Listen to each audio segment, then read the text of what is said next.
दिया, सिक्का भी चालू कर दिया, राजधानी भी दिल्ली लेके चलाया। योग्य तो था, लेकिन हो गया भीषण बवाल इसके समय में। दिक्कत क्या हो गया भैया इसके समय में? ससुरा एगो आदमी था जिसका नाम था जियाउद्दीन मांगबरनी। क्या नाम था? जियाउद्दीन मांगबरनी। तो जियाउद्दीन मांगबरनी अचानक भागते भागते दिल्ली पहुंचा। जियाउद्दीन मांगबरनी भागते भागते कहां पहुंचा? दिल्ली पहुंचा। तो दिल्ली का शासक कौन था? दिल्ली का शासक उस समय था इल्तुतमिश। इल्तुतमिश से कहा, महाराज हमको बचा लीजिए, हमारा जान खतरे में है, हमको बचा लीजिए। इल्तुतमिश ने कहा, कोई बात नहीं, आओ हमारे शरण में, हम तुम्हारी जान बचा लेंगे, कोई दिक्कत नहीं, इसको मेहमान खाने में रखा जाए। उसको रख लिया गया जियाउद्दीन मांगबरनी को। कहा रात में खाने पर बुलाइएगा, ये राजा के साथ खाना खाएगा। तो रात में खाने पे बुलाया गया भोज पर। इधर इल्तुतमिश बैठा था, वहां बगल में इसका खाने के लिए बिस्तर बेड लगाया गया, कुर्सी, भैया तुम भी खाओ। जियाउद्दीन मांगबरनी और इल्तुतमिश खा रहे थे, आराम से बातचीत चल रहा था। इल्तुतमिश ने पूछा, रे जियाउद्दीन, तोरा कौन चोटिया रहा है? चोटियाने का मतलब समझते हैं? तोरा कौन मार रहा है? कहा गए महाराज वो है एगो ससुरा चंगेज खान नाम है का, चंगेज खान, वही हमको पीछे पड़ा है।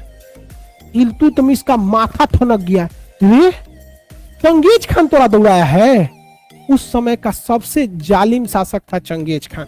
जहां मारता था ना जिस जगह पे, वहां वो ये नहीं देखता था कि औरत को मार रहे हैं या बच्चा को मार रहे हैं या आदमी को मार रहे हैं। उसकी सेना को सीधा आदेश था कि मुंडी काट के रख दो। उसकी सेना इतनी निर्दयी थी, इतनी निर्दयी थी कि भाला में ना मुंडी कोच कोच के रखती थी, और जिसके भाला में ज्यादा मुंडी कोचाएगा उसको इनाम मिलता था। तो चंगेज खान की सेना इतना ना सर काटती थी इनाम के लिए कि ज्यादा से ज्यादा सर काटा जाए। वो किसी गर्भवती महिला को मारते थे तो महिला का सर काटने के बाद उस महिला का पेट चीर देते थे, उसमें से बच्चा निकाल के उसका भी सर काट के गूंथ देते थे। सब इतने जालिम थे सब चंगेज खान वाले। इतिहास में चंगेज खान इतना निर्दयी, मतलब हत्यारा, मतलब जिस तरह से उसका युद्ध वार बिहेवियर था, बहुत घिनौना था।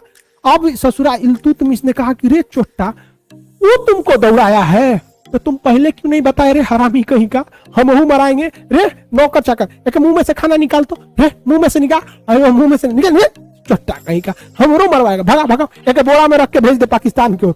भगा दिया उसको। इल्तुतमिश उसको फोन किया चंगेज खान को, उस समय फोन तो था नहीं, संदेश भेजा, अरे महाराज आपके यहाँ से आया था, कह रहा था हमको रख लीजिए, हम नहीं रखे, तुरंत भगा दिए, देखिए तो हम कितने अच्छे हैं। ससुरा बचा लिया दिल्ली को, नहीं तो चंगेज खनवा जो था उस ससुरा जियाउद्दीन मांगबरनी का पीछा करते करते दिल्ली पहुंच जाता। और ये बात वास्तविकता थी कि उस समय चंगेज खान से टक्कर लेने वाला इस क्षेत्र में, समझ लीजिए तो एशिया का जो दक्षिणी भाग है, कोई मौजूद नहीं था। बहुत ही जालिम और क्रूर शासक था। इल्तुतमिश तो किसी कीमत पर उसका मुकाबला नहीं कर सकता था, और भारत दिल्ली को बचा लिया। वो एक बहुत बड़े नरसंहार से बहुत अच्छा काम